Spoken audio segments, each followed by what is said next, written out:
এই মুহূর্তে আমরা আছি কাশিম বাজারে। আপনারা জানেন এটা হচ্ছে আমাদের নির্বাচনীয় আসন রংপুর ৪ পীরগাছা কাউনিয়া। আমরা একটা নির্বাচনীয় জনমত জরিপ করব এখন। আমাদের সামনে অনেক লোক আছে, এটা একটা বাজার। আমরা তার মধ্যে একজনের সাথে কথা বলবো যে ওনার ওপিনিয়ন আমরা জানতে চাইবো। বাংলাদেশ হওয়ার ৫৪ বছর এই যাবত অতিবাহিত হয়ে গেল। আমরা আমাদের কাঙ্ক্ষিত মানের দেশের উন্নয়ন করবে এরকম কোনো সরকার ব্যবস্থা আমরা এখনো পাইনি, যেটা দেশের আপামর জনগণ এখন কিন্তু বলছে, তাদের ওপিনিয়ন তারা জানাচ্ছে যে না, আমরা একজন ভালো সরকার পাওয়ার কথা ছিল, এরকম কোনো যেই জন্য স্বাধীন হয়েছে এরকম কোনো সরকার আমরা পাইনি। তো এই যে সামনে যে নির্বাচন আসতেছে, এই নির্বাচনে আপনি কাকে বাছাই করতে চাচ্ছেন? কি রকম রাজনীতিবিদকে আপনি যদি নির্বাচিত করেন তাহলে তারা দেশের ভালো করবে, দেশের উন্নয়নে কাজ করবে? ৫৪ বছরের যে আমরা যে একটা একই রকম গতি দেখেছি, সেই গতিকে আমূল পরিবর্তনে নিয়ে আসবে, এরকম কোন রাজনীতির প্ল্যাটফর্মকে আপনি বেছে নেবেন? জি, আপনি সুন্দর একটা প্রশ্ন করছেন। আমরা তো দীর্ঘ ৫৪ বছর বিভিন্ন শাসকের শাসনামলে আমরা দেশের শাসন দেখছি। আমরা কখনো আমাদের ভাগ্যের পরিবর্তনটা পাই নাই না। তো এখন দেখা যাক, আমরা দেখেছি বরঞ্চ আরো আমরা দুর্নীতিতে চ্যাম্পিয়ন হয়েছি কয়েকবার। জি জি, এখন আমাদের বলতে কিন্তু লজ্জা হচ্ছে। জি, এখন আমাদের একটা সময় আছে, যাকে ভোট দিবে আমাদের ভাগ্যের পরিবর্তন হবে। বর্তমানে যে দেশের পরিস্থিতি, দেশের ইসলামের, বিশেষ করে ইসলামের পরিবর্তনটা কিন্তু এই যে ছাত্ররা যে নতুন প্রজন্ম যে পরিবর্তনের যে আন্দোলনটা করেছে, মূলত এই আন্দোলনটা কিন্তু পরিবর্তনের। জি অবশ্যই। আর এই পরিবর্তনে আপনি কাকে চান?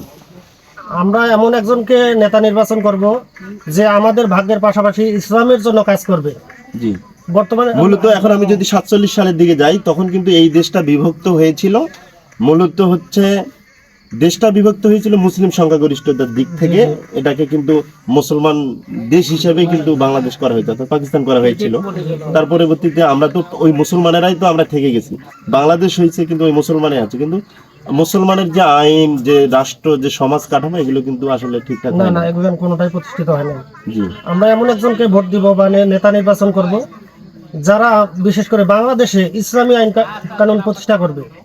জি, ইসলামের কোরআনের নির্দেশে দেশটা পরিচালনা। অনেকে বলছে যে কোরআনী আইন যদি কেউ চায়, তাহলে তো এখানে অমুসলিম আছে, অন্যান্য ধর্মাবলী আছে, তাদের ব্যাপারে কেমন হবে? ইসলামে কোথাও বলা নাই যে অন্যান্য কোনো অন্যান্য ধর্মের লোককে মঙ্গল করবে না, এমন কথা বলা নাই। ইসলামে বলা আছে সবাইকে, সবার ধর্মকে স্বাধীনভাবে পালন করার জন্য। জি জি, ইসলামে কিন্তু বলা আছে, পবিত্র কোরআনে বলা আছে লা ইকরাহা ফিদ্দিন, অন্য ধর্মের প্রতি কারো জোর জবরদস্তি নেই।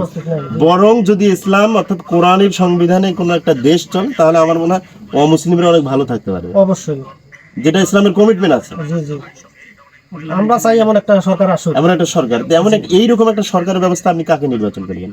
বাংলাদেশে অনেক ইসলামী দল আছে, আমরা এটা বলতেই পারি যে জামায়াতে ইসলাম। তার আপনি বাংলাদেশ জামাতে ইসলামকে চাচ্ছেন? বাংলাদেশ জামাতে ইসলামী আমরা জানি যে 1940 সাল থেকে কিন্তু 1941 সাল থেকে রাজনীতি করে আসছে, কিন্তু তারা এখন পর্যন্ত ক্ষমতার মসনদে বসতে পারেনি। তো এই যে তাদের অনেক বড় একটা রাজনৈতিক লাইফ, এই লাইফের মধ্যে তারা কি পারবে আসলে আদৌ এবার ক্ষমতায় যেতে? ইনশাআল্লাহ আমরা সকলেই চেষ্টা করব বাংলাদেশ জামায়াতে ইসলামকে প্রতিষ্ঠিত করার জন্য। জামাতে ইসলামের দাঁড়িপাল্লা মার্কা, দাঁড়িপাল্লা মার্কাকে জয়যুক্ত করতে চাচ্ছেন ইনশাআল্লাহ।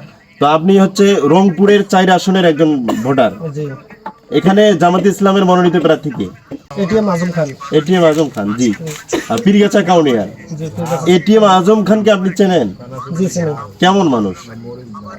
ব্যক্তিগতভাবে ওনার সঙ্গে আমার তেমন মেশা হয় নাই, তবে ওনার কিছু আমি অনলাইনে ওনার ভিডিও দেখছি, ওনার কিছু ভাষণ দেখছি, সেখানে ওনার কথাগুলো। এই যে পীরগাছায় যতগুলো প্রার্থী আছে তার মধ্যে স্মার্ট এবং ভদ্র, নম্র আর হচ্ছে শিক্ষিত কাকে মনে হয়? এখানে তো অনেক শিক্ষিত লোক আছে। জি, এটিএম আজম খানকেই আমার কাছে ভালো মনে হচ্ছে। তার আপনি চাচ্ছেন যে এটিএম আজম খানই যদি এই পীরগাছা কাউনিয়ায় নির্বাচিত হয়, তাহলে পীরগাছার মানুষের যে স্বপ্ন পূরণ হয়নি এত বছর, এবার যদি দাঁড়িপাল্লা মার্কা এটিএম আজম খান নির্বাচিত হয়, তাহলে আমার মনে হয় যে বিগত দিনের যে আমরা যে অভাবীয় যে একটা অবস্থার মধ্যে ছিলাম, আমরা বিভিন্ন রকমের আসলে বৈষম্যের শিকার হয়েছি।